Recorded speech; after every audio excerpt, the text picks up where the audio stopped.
ሁሉ ይቀበላልና የሚፈልግም ያገኛል፣ መዝጊያንም ለሚያንኳኳ ይከፈትለታል ይላል። ይሄ ጥቅስ እንግዲህ በብዛት የሚታወቅ ጥቅስ ነው። በተለይ ከጸሎት ጋር በተያያዘ እግዚአብሔር ጸሎትን እንደሚሰማ ለምኑ እንዳለ የሚለምን እንደሚሰጠው የሚያንኳኳ እንደሚከፈትለት የሚፈልግ እንደሚያገኝ ከጸሎት ጋር በተያያዘ በብዛት የሚጠቀስ ጥቅስ ነው። ክፍሉ ግን በተለይ ምን ለምኑ ነው የሚለው፣ ምን ፈልጉ ነው የሚለው፣ ምን አንኳኩ ነው የሚለውን ስናይ ስለ አንድ ጉዳይ ነው እዚህ ላይ እያወራ ያለው፣ ስለ መንፈስ ቅዱስ። መንፈስ ቅዱስን ስለመለመን፣ መንፈስ ቅዱስን ፈልጎ ስለማንኳኳት፣ መንፈስ ቅዱስን ስለመፈለግ ከመንፈስ ቅዱስ ጋር በተያያዘ የተነሳ ክፍል ነው። የክፍሉን ኮንቴክስት ስናይ እንግዲህ ክፍሉ ከቁጥር 1 ጀምሮ ያለውን ስናይ ጌታ ኢየሱስ ክርስቶስ በተለምዶ የአባታችን ሆይ ጸሎት ወይም የጌታን ጸሎት ያስተማረበት ክፍል ነው። ያንን የጌታን ጸሎት ሲደመድም የደመደመው ስለ መንፈስ ቅዱስ በማስተማር እና አሁን ያነበብኩላችሁ ክፍል በሁለት ምሳሌዎች መካከል ያለ ክፍል ነው። ኢየሱስ ክርስቶስ ሰዎች መንፈስ ቅዱስን ምን ያክል መፈለግ፣ መለመን፣ ማንኳኳት እንዳለባቸው ለማስተማር ኢየሱስ ለአንድ ትምህርት ሁለት ምሳሌዎችን ሲሰጥ ነው እዚህ ጋር የምናገኘው። እና የመጀመሪያው ምሳሌ እንግዳ የመጣበት ሰው ነው። ሁለተኛው ምሳሌ ደግሞ የአባትና የልጅ ምሳሌ ነው። የመጀመሪያውን ምሳሌ ስናይ እንግዲህ አንድ እንግዳ የመጣበት ሰው ምሳሌ ነው እና ይሄ እንግዳ የመጣው በእኩለ ሌሊት ነው እና በእኩለ ሌሊት የመጣበት ይሄ ሰው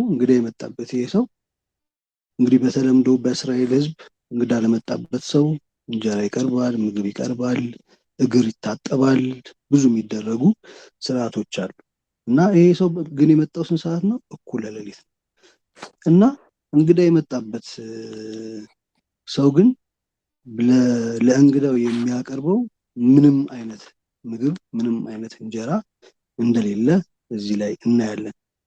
ስለዚህ የወሰደው አማራጭ ምንድነው? ወዳጁ ጋር ሄዶ እንጀራ መለመን ነው። ወዳጁ ጋር ሲሄድ ግን አንደኛ ሰዓቱ እኩለ ሌሊት ነው። ወዳጁ ተኝቷል፣ ከልጆቹ ጋር አብሮ ተኝቷል፣ ደጁ ተቆልፏል እና በጣም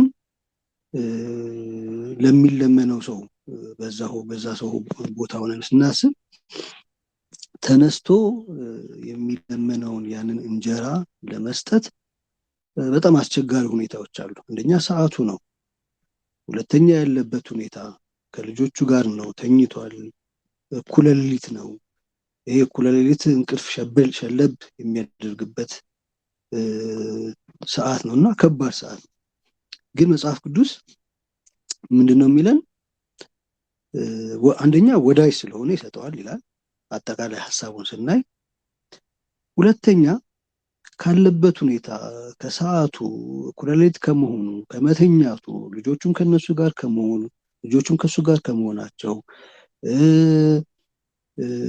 ከእንደዚህ አይነት ሁኔታዎች አንጻር ለተነስቶ ለመስጠት እንኳን ባይፈልግ ሌላ የሚያስገድደው ሁኔታ እንዳለ ደግሞ እዚህ ላይ ነገር አንደኛ ወዳጅነቱን፣ ሁለተኛ ደግሞ ያ እንግዳ የመጣበት ሰው በጣም ስለተጨነቀ ግዴታ እንግዳውን ማብላት ማጠጣት ስላለበት ስለ ወዳጅነቱ እንኳን ባይሰጠው ስለ ንዝነዛው የሚፈልገውን ሁሉ ሊሰጠው እንደሚችል ይነግረናል።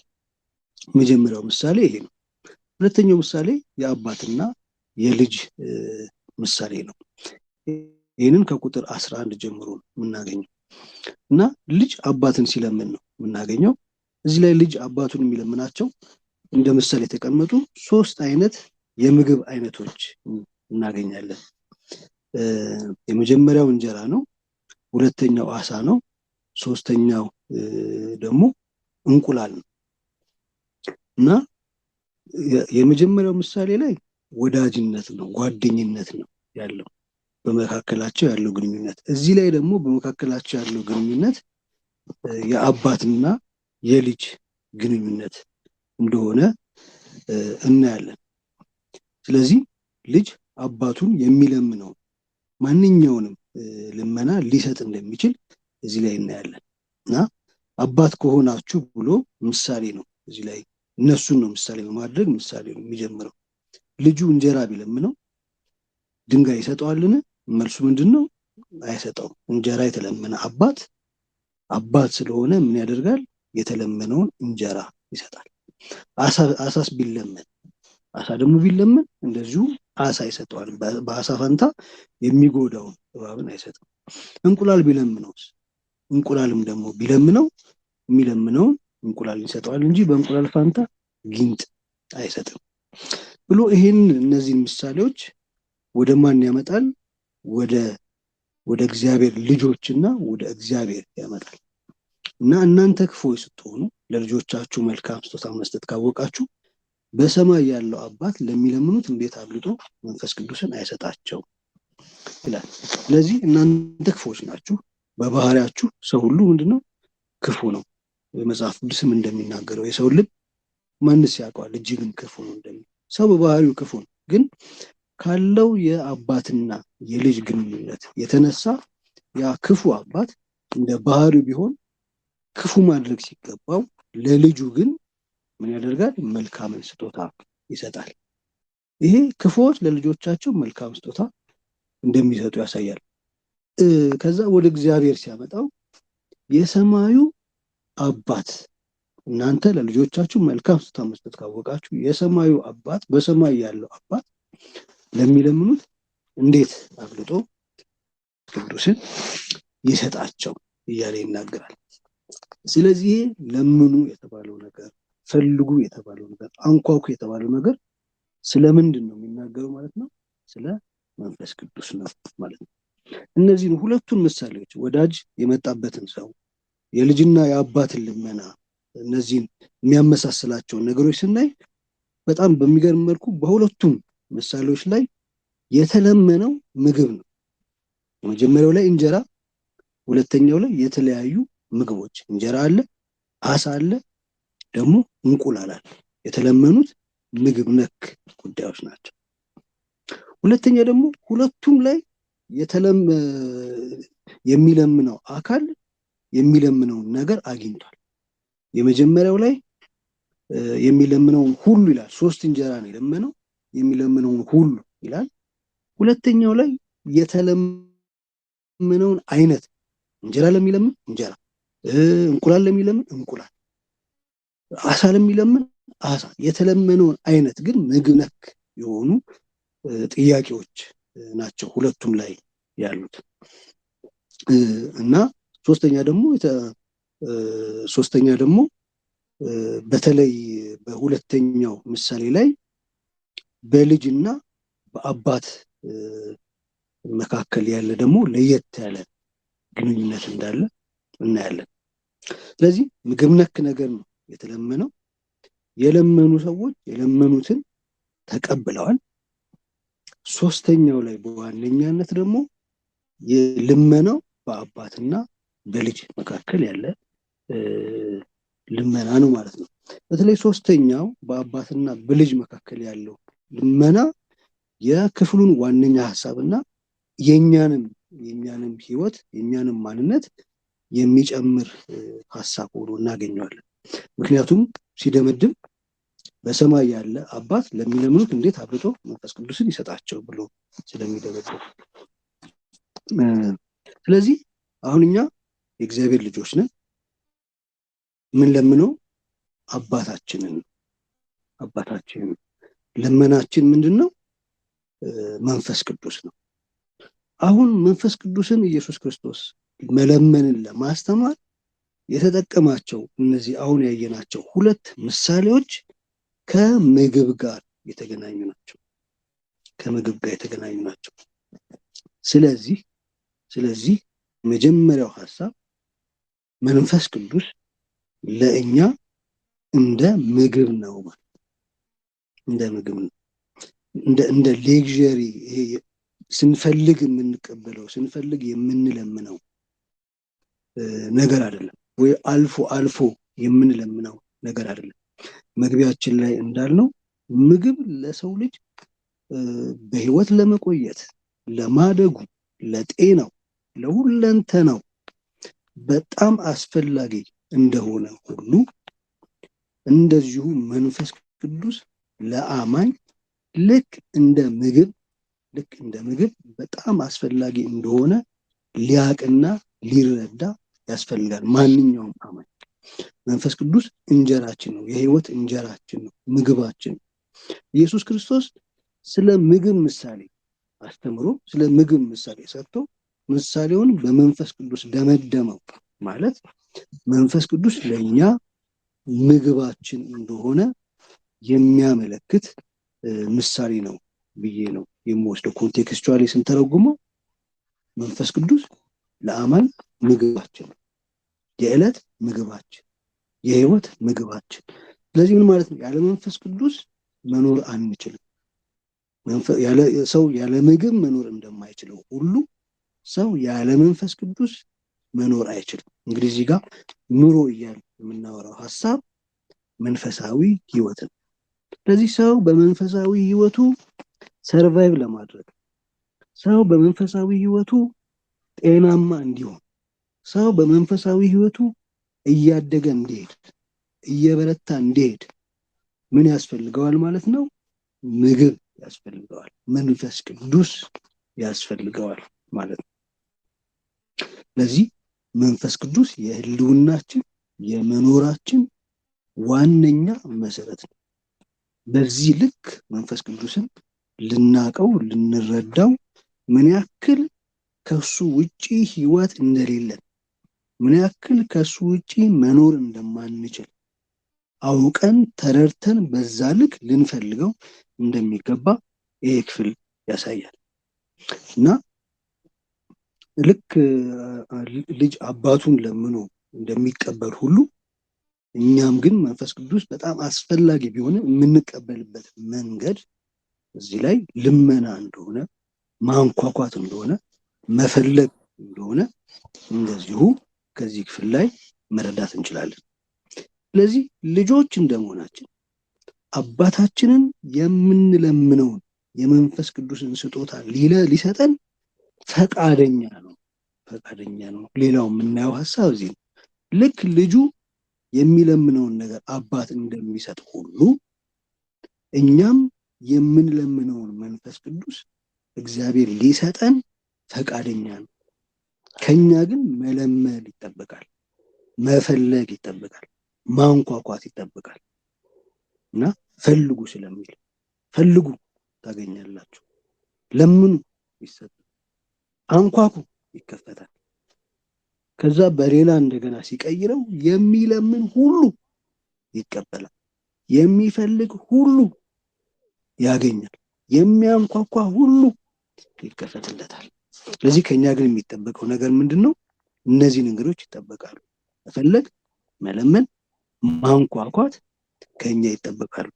እግዚአብሔር ደግሞ ለልጆቹ ምግብ የሆነው የህልውና መሰረት የሆነው መንፈስ ቅዱስን ደግሞ ሊሰጥ እግዚአብሔር ፈቃደኛ ነው። እና በእኛና በእግዚአብሔር መካከል የአባትና የልጅ ግንኙነት ስላለ እግዚአብሔር አባታችን ስለሆነ በሙሉ ድፍረት ነው የምንጠይቀው ማለት ነው። በሙሉ ድፍረት። ለምን? በኢየሱስ ክርስቶስ በኩል እኛ የእግዚአብሔር ልጆች ሆነናል። እና እዚህም ላይ ሲናገር እንዴት አብልጦ መንፈስ ቅዱስን አይሰጣችሁ፣ እናንተ ለምኑ እንጂ ትቀበላላችሁ። እና መቀበሉ የተረጋገጠ ነው። አንደኛ ይሄ የሰማዩ አባት ቸር ነው፣ ለጋስ ነው፣ ሰጪ ነው፣ መልካም አባት ነው። እንኳን ይሄ መልካም አባት ክፉ ምድራዊ አባቶች እንኳን ለልጆቻቸው መልካም ስጦታ ይሰጣሉ። ይሄ መልካሙ አባት ቸር አባትማ እንዴታ! ስለዚህ መቀበላችን የተረጋገጠ ነው ማለት ነው። እኛ እንለምን እንጂ እኛም እንፈልግ እናንኳኳ እንጂ መቀበላችን አንደኛ ከእግዚአብሔር ጋር ባለን የአባትና የልጅ ግንኙነት፣ ሁለተኛ ከአባት ኔቸር፣ አባታችን ቸር ስለሆነ፣ ለጋስ ስለሆነ፣ ሰጪ ስለሆነ ከሱ ኔቸር የተነሳ መቀበላችን የተረጋገጠ እንደሆነ በሙሉ ድፍረት በሙሉ እምነት ነው እንግዲህ የምንፈልገው ማለት ነው። ስለዚህ መንፈስ ቅዱስ ለህይወታችን ምግብ ነው። ያለሱ መኖር አንችልም። ያለሱ መንቀሳቀስ አንችልም። ያለሱ ህይወት የለንም። ሌግዠሪ አይደለም። መንፈስ ቅዱስ ማንዳቶሪ ነው፣ ግዴታ ነው። የመንፈስ ቅዱስ ጸጋ፣ የመንፈስ ቅዱስ ኃይል፣ የመንፈስ ቅዱስ አብሮነት፣ የመንፈስ ቅዱስ እርዳታ ለእኛ ግዴታ ነው። በዚህ ልክ ልናቅ፣ በዚህ ልክ ልናስብ ያስፈልጋል ማለት ነው። ወደ ሁለተኛው ሐሳብ ይሄዳል። ለዚህ የመጀመሪያው ሐሳብ ከዚህ ክፍል አንፃር መንፈስ ቅዱስ ለእኛ እንደ ምግብ ነው። ኮንቴክስቹዋሊ ስንተረጉመው እንደ ምግብ ነው። ስለዚህ አባት ልጁን ለምኑ እንደሚቀበል፣ ልጅ አባቱን ለምኑ እንደሚቀበል እኛም ከለመንን እግዚአብሔር መንፈሱን አብዝቶ ይሰጠናል። እግዚአብሔር የተመሰገነ ይሁን። ይሰማል ድምጽ አይደለም? ይሰማል። ሚውት አድርገው ስለሚከታተሉ። ወደ ሁለተኛው አሁንም ከህልውና ጋር በጣም የሚያያዝ ነው። መንፈስ ቅዱስ ለእኛ እንደ ምግብ ነው። ሁለተኛ መንፈስ ቅዱስ ለእኛ እንደ ውሃ ነው። መጽሐፍ ቅዱስ ይህንን አስረግጦ ይነግረናል። በጣም የታወቀ ጥቅስ አለ፣ ሁላችን የምናውቀው ዮሐንስ ወንጌል ምዕራፍ 7 ቁጥር 37 ላይ እንደዚህ ይላል፣ ከበዓሉም በታላቁ በኋለኛው ቀን ኢየሱስ ቆሞ ማንም የተጠማ ቢኖር ወደ እኔ ይምጣና ይጠጣ፣ በእኔ የሚያምን መጽሐፍ እንዳለ የሕይወት ውሃ ወንዝ ከሆዱ ይፈልቃል ብሎ ጮኸ። አሁን እዚህ ጋር ኢየሱስ ክርስቶስ በታላቁ በኋለኛው ቀን፣ ከበዓሉ በኋለኛው ቀን ይላል። እዚህ ጋር የትኛው በዓል እንደሆነ አንዳንድ እንትኖችን ሪፈርስ አድርግ የዳስ በዓል ተብሎ የሚታሰበው እንግዲህ የእስራኤል ሕዝቦች ብዙ በዓላቶች አሏቸው። ከነዛ መካከል የዳስ በዓል ነው አንዱ።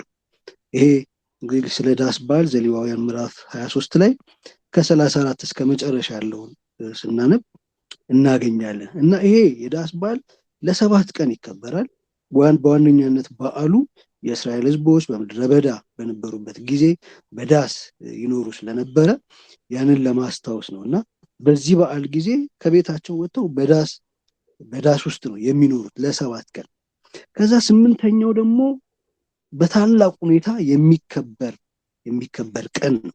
8ኛው ቀን ለ8 ቀን ነው የሚከበረው። 8ኛው በጣም በትልቁ የሚከበር በዓል ነው እና በዚህ በበዓሉ በታላቁና በኋለኛው ቀን ነው ኢየሱስ ክርስቶስ ቆሞ ይሄን የተናገረው። የእስራኤል ሕዝብ በብዛት የሚሰበሰብበት፣ በተለያየ ከተማ ተሰደው ያሉ፣ በተለያየ ቦታ ያሉ፣ ከእስራኤል ውጭ ያሉ የሚመጡበት፣ በዓሉን በጋራ የሚያከብሩበት፣ ከእስራኤል ከግብፅ ነፃ ያወጡበትን ያን በምድረ በዳ የነበረውን ያንን ህይወታቸውን የሚያስታውሱበት በዓል ነው ይሄ በዓል። እና ኢየሱስ በዚህ በዓል ቀን ጮክ ብሎ ነው የተናገረው ይለናል።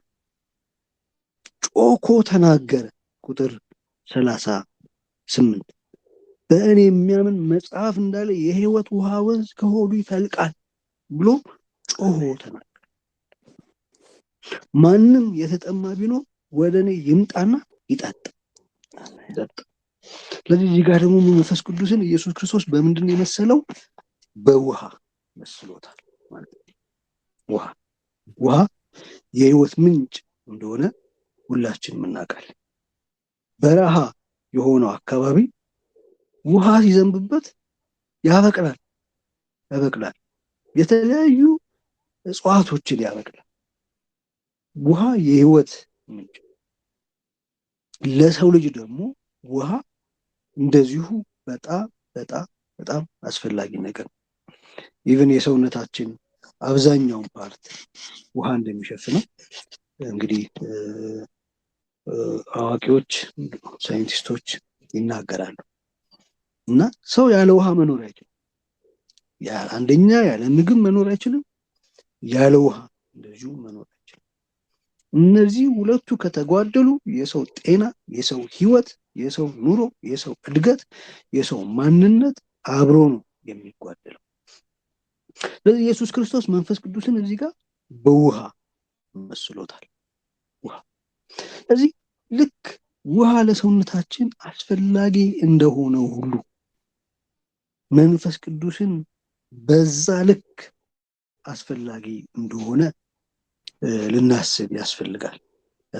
ስለዚህ ዕለት ዕለት የምንጠማው ውሃ በየጊዜው የሚጠማን በየጊዜው የምንጠጣው ከዛ ዛሬ ጠጥተን ደግሞ ትንሽ ቆይቶ እንደገና የሚጠማን ለሕይወታችን ለጤናችን በጣም አስፈላጊ ነገር ነው።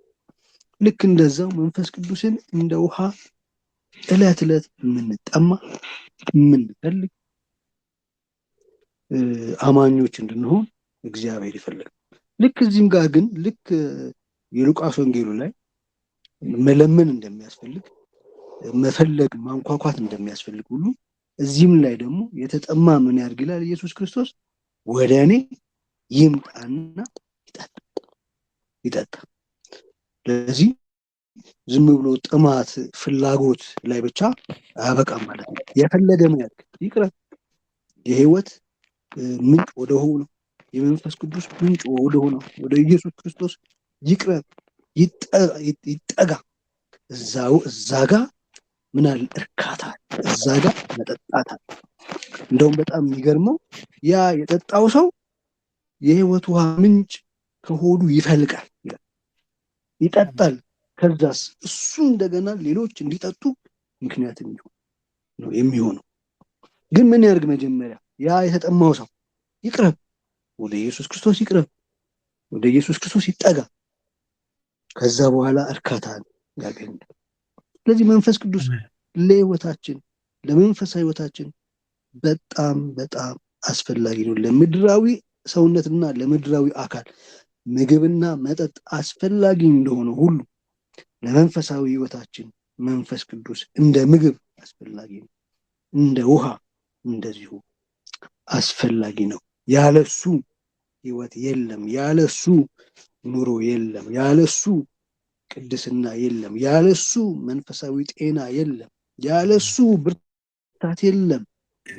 በቃ ሁለመናችን በመንፈስ ቅዱስ ዙሪያ ያጠነጠረ መሰረታችን እሱ ነው። እንደምናውቀው በአዲስ ኪዳን ጊዜው ራሱ የመንፈስ ቅዱስ ጊዜ ነው። የሚያስተምረን እሱ ነው፣ የሚረዳን እሱ ነው፣ የሚያግዘን እሱ ነው፣ አቅም የሚሰጠን እሱ ነው፣ ኃይል የሚሰጠን እሱ ነው፣ ብርታት የሚሰጠን እሱ ነው። ከሱ ውጪ የለም። በቃ ምንም ነገር የለም፣ ምንም የለም ከሱ ውጪ። እኛ በራሳችን ደካሞች ኃጢአተኞች ነን። ድካምንም ብርታትንም ጥንካሬንም ኢቭን በመንፈሳዊ ህይወት መዝለቅን በህይወት መዝለቅን የምናገኘው በመንፈስ ቅዱስ አማካኝነት ነው። እግዚአብሔር የተመሰገነ ይሁን። ሃሌሉያ፣ እግዚአብሔር ይመስገን። ሶስተኛውን ነጥብ ደግሞ አነሳለሁ። ሶስተኛ ነጥብ ጠላትን ማሸነፊያ መሳሪያ ነው መንፈስ ቅዱስ። ጠላትን ማሸነፊያ መሳሪያ። እዚህ ላይ በዋነኛነት ማንሳት የምፈልገው ጥቅስ ሮሜ ምዕራፍ 8 ቁጥር 12 ነው። እንግዲህ አማኝ ብዙ ጠላቶች አሉ። በዋነኛነት ሰይጣን አለ፣ ኃጢአት አለ። ሰይጣን እንደዚሁ ደግሞ በሰዎች ሊጠቀም ይችላል፣ በሁኔታዎች ሊጠቀም ይችላል እና የአማኝ ህይወት የጦርነት ህይወት ነው። ግን ከጦርነቶቹ ሁሉ ከጠላቶቹ ሁሉ ዋነኛው ጠላት ሰይጣን አይደለም። ከጠላታችን ዋነኛው ጠላት ሰይጣን አይደለም፣ ሰውም አይደለም። ሰው ሲጀመር ጠላታችን አይደለም። ሰይጣን ሊጠቀምበት ይችላል። የሰው ጠላት የለን፣ ገደላችን ከስጋና ከደም ጋር አይደለም ይላል። ኃጢአትም አይደለም ዋነኛ ጠላታችን። ዋነኛ ጠላታችን ለሰይጣንም ለኃጢአትም በር የሚከፍተው እኛ ውስጥ ያለ የስጋ ማንነት አዳማዊ ባህሪ ነው። ዋነኛ ጠላታችን ሰው ይሄንን ጠላቱን ካሸነፈ ኃጢአትን ያሸንፋል፣ ሰይጣንን ያሸንፋል፣ ሌሎች ውጊያዎችን በሙሉ ያሸንፋል። እዚህ ጋር ከተሸነፈ በኃጢአት ይሸነፋል፣ ደግሞም በሰይጣን ይሸነፋል እና በአጠቃላይ በውጊያው ተሸናፊ ነው የሚሆነው። ይሄ ዋነኛ ጠላታችን ስጋ የሚባለው ጠላት፣ አዳማዊ ባህሪ የሚባለው ጠላት ራሳችን ማንነታችን ላይ ተጣብቆ እኛኑ የሚወጋ እንደ እግዚአብሔር ፈቃድ እንዳንኖር በቅድስና እንዳንኖር ለእግዚአብሔር የሚመች ህይወትና ማንነት እንዳይኖረን ለእግዚአብሔር የተሰጠ ማንነት ህይወት እንዳይኖረን እንቅፋት የሚሆን ራሳችን ላይ ተቀምጦ ራሳችን የሚወጋ የማንነታችን አካል። እንግዲህ መጽሐፍ ቅዱስ ሲናገር ኃጢአት ወደ ዓለም ገባ ይላል። ኃጢአት ወደ ዓለም ገባ። ኃጢአት ወደ ዓለም ገባ ሲል ዓለም ይሄ የምናየውን ጉዑዙን አይደለም፣ የሰውን ልጅ ነው የሚናገረው። የሰውን ልጅ፣ የሰውን ህይወት፣ የሰውን ማንነት ነው የሚናገረው እና በአዳም ምክንያት አንደኛ ኃጢአተኛ ሆንን፣ የኃጢአትን ዋጋ ተቀበልን፣ ሞትን ተቀበልን። ሁለተኛ ኃጢአታዊ ማንነት፣ አዳማዊ ባህሪ የማንነታችን አካል ሆነ። በእግዚአብሔር አምሳል የተፈጠረው ያ ንጹሑ ቅዱሱ ማንነት ኮራፕት ተደረገና ተበረዘና ኃጢአታዊ ማንነት ውስጥ ገባ። ስለዚህ ከዚህ የተነሳ ሰው ባይ ኔቸር ኢንጆይ የሚያደርገው የሚቀለው ነገር ቅድስና ሳይሆን ኃጢአት ነው። የሚቀለው ነገር ራስ ወዳድነት ነው እንጂ ፍቅር አይደለም። የሚቀለው ነገር ክፋት ነው እንጂ መልካምነት አይደለም።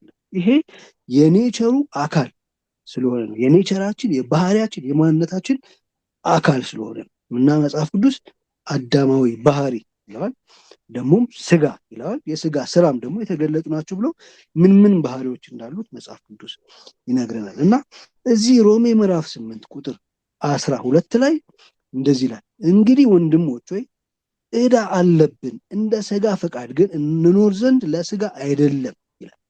ምዕራፍ 8 አጠቃላይ ሐሳቡን ስናይ በክርስቶስ በኩል ስላገኘነው ህይወት፣ ስላገኘነው ነፃነት የሚናገር ክፍል ነው። ከዛ ግን በክርስቶስ በኩል የተገኘው ያ ማንነት፣ ያ ነፃነት፣ ያ ህይወት ለኛ የዘላለምን ህይወት መስጠት ብቻ ሳይሆን እኛ ላይ ዕዳ አስቀምጧል። ያ ዕዳ እንደ እግዚአብሔር ፈቃድ የመኖር፣ እንደ እግዚአብሔር ሐሳብ የመኖር፣ እግዚአብሔርን የማስደሰት ዕዳ እኛ ውስጥ አድርጓል። ስለዚህ እኛ ባለ ዕዳ ነን። በኢየሱስ ክርስቶስ የመስቀል ስራ የዳንን የዘላለም ህይወት ያገኘን፣ በምድር ላይ ደግሞ እንደ ስጋ ፈቃድ ሳይሆን እንደ መንፈስ ፈቃድ እየተመላለስን እግዚአብሔርን እንድናስደስት ዕዳ አለብን፣ ግዴታ አለብን እና ዕዳ አለባችሁ ብሎ ግን ዕዳው ምንድን ነው የሚለውን ቁጥር 13 ሲናገር እንደ ስጋ ፈቃድ እንድትኖሩ አይደለም ብሎ እንደ ስጋ ፈቃድ ብትኖሩ ትሞቱ ዘንድ አላችሁና በመንፈስ ግን የሰውነትን ስራ ብትገድሉ በህይወት ትኖራላችሁ። እግዚአብሔር ይመስገን። ስለዚህ ዕዳው ምንድን ነው? በመንፈስ የሰውነትን ስራ እየገደላችሁ ለእግዚአብሔር መኖር። ስለዚህ ቅድም እንዳልኩት ጠላታችን ስጋችን ነው፣ አዳማዊ ባህሪያችን ነው። ያንን አዳማዊ ባህሪ በራሳችሁ መግደል፣ በራሳችሁ ማሸነፍ አትችሉ። ለዚህ ነው ኢየሱስ ክርስቶስም የመጣው። ኢየሱስ ክርስቶስ ወደ ምድር የመጣው ሰው የጽድቅ ስራ ሰርቶ በቅድስና ተመላልሶ እግዚአብሔርን አስደስቶ በራሱ መኖርና መጽደቅ ስለማይችል ኢየሱስ ክርስቶስ መጣ። እኛ ልንሰራ የሚገባውን ስራ እኛ ሳንሰራ ሰራልን። እሱም በማመን ጽድቅ ሆኖ ተቆጠረልን። አሁንስ መንፈስ ቅዱስ ተሰጥቶናል። በመንፈስ ቅዱስ አማካኝነት ምን ታደርጋላችሁ? የሰውነትን ስራ ትገድላላችሁ። በመንፈስ ግን የሰውነትን ስራ ብትገድሉ እግዚአብሔር የሰውነትን ስራ ወይም የስጋን ስራ ወይም አዳማዊ ባህሪን እንድንገድል ይፈልጋል። ጠላታችን ነው፣ ልንገድለው፣ ልናሸንፈው ያስፈልጋል። ግን እሱም የሆነው እንዴት ነው እንል መፍትሄውንም እግዚአብሔር አብሮ ሰጥቶናል። ምንድነው መፍትሄው? መንፈስ። እዚህ ጋር መንፈስ የሚለው መንፈስ ቅዱስ፣ በመንፈስ ቅዱስ ጸጋ፣ በመንፈስ ቅዱስ ኃይል፣ በመንፈስ ቅዱስ ብርታት የሰውነትን ስራ አዳማዊ ባህሪ ስጋን አሸንፋችሁ እየገደላችሁ እንድትኖሩ እግዚአብሔር ምንን ሰጥቷችኋል? መንፈስ ቅዱስን ሰጥቷችኋል። ስለዚህ ያለ መንፈስ ቅዱስ አዳማዊ ባህሪን ማሸነፍ አይቻልም። ያ ማለት ያለ መንፈስ ቅዱስ ኃጢአትን ማሸነፍ አንችልም። ያለ መንፈስ ቅዱስ ሰይጣንን ማሸነፍ አንችልም። ሰይጣንም ኃጢአትም የሚጠቀሙባቸውን ዋነኛ መሳሪያቸውን ስጋን፣ አዳማዊ ባህሪን ማሸነፍ ይገባችኋል፣ ማሸነፍ አለባችሁ። ያም ደግሞ የሚሆነው በመንፈስ ቅዱስ አማካኝነት ነው። እግዚአብሔር ይመስገን። ስለዚህ መንፈስ ቅዱስ እንደ ምግብ አስፈላጊ ነው። መንፈስ ቅዱስ እንደ ውሃ አስፈላጊያችን ነው። መንፈስ ቅዱስ ጠላትን ደግሞ ማሸነፍ የምንችልበት ዋነኛውን ጠላታችንን ስጋችንን ማሸነፍ የምንችልበት አቅማችን ነው፣ ጉልበታችን ነው፣ ኃይላችን ነው። እንደምናውቀው ብዙ የእግዚአብሔርን ሰዎች ብዙ አገልጋዮችን ስጋ ወደኋላ እየጎተተ ከእግዚአብሔር መንገድ ከእግዚአብሔር ሕይወት ከአገልግሎት ሲያስቀራቸው እናውቃለን። በተግባርም እናውቃለን። መጽሐፍ ቅዱስም ላይ ይነግረናል። ይሁዳን ምንድን ነው ከዛ ከእግዚአብሔር ከመረጠው እግዚአብሔር ከሾመ ከሐዋርያነት እንዲወርድ ያደረገው ምንድን ነው ካል ስጋ፣ የስጋ ባህሪ፣ ገንዘብን መውደድ። ዴማስ ይህን ዓለም ወዶ ትቶኛል አለ ጳውሎስ። ይህን ዓለም ወዶ ትቶኛል። ከሐዋርያው ጳውሎስ ጋር ያገለገለ ዴማስ፣ የእግዚአብሔርን እጅ፣ የእግዚአብሔርን ስራ፣ የእግዚአብሔርን ታላቅነት ያየ ያ ዴማስ ዓለምን ወዶ አገልግሎቱን ተው። ስለዚህም ይመስለኛል ጳውሎስ በአንደኛ ቆሮንቶስ ላይ ምን ይላል? ስጋዬን እጎሽማለሁ ይላል። ስጋዬን እጎሽም፣ ነገር ግን ለሌሎች ከሰበኩ በኋላ ራሴ የተጣልኩ እንዳልሆን ስጋዬን እየጎሰምኩ አስገዛዋለሁ። ስለ አገልግሎት ነው። ከዚህ ወደ ላይ ያለውን ክፍል ስናይ በወንጌል ማህበርተኛ እሆን ዘንድ ስለ ወንጌል ሁሉን አደርጋለሁ ብሎ ስለ ወንጌል ብዙ ዋጋ እንደሚከፍል ይናገርና እኔ ራሴ ደግሞ የተጣልኩ እንዳልሆን አገልግዬ የተጣልኩ እንዳልሆን አንድ የሚያሳስበኝ ነገር አለ። አንድ ጠላት አለኝ። ያ ጠላት ራሴው ጋር ያለ ነው፣ ስጋዬ ነው። ስለዚህ እናደርገዋለሁ፣ እጎስመዋለሁ፣ አስገዛዋለሁ፣ አሸንፈዋለሁ። በሌላ አነጋገር ሐሳቡን እገድላለሁ በሮሜው አነጋገር። ስለዚህ እገድለዋለሁ፣ ስጋዬ ነው፣ እገድለዋለሁ። ለምን? የተጣልኩ እንዳልሆን። አይ ካልገደልከውስ? ካልገደልከውማ እየወሰደ እንደ ዴማስ ያደርጋል። ስለዚህ እስከ መጨረሻ መጽናት የሚችለው ስጋዬን ጉስ ያችን በዚህ መልኩ ትኖር ጳውሎስ ይናገራል። ስለዚህ አንታችን ሆነው ስጋ ማሸነፍ የምንችልበት ቁልፉ መጨረሻ ነጥብ አራተኛ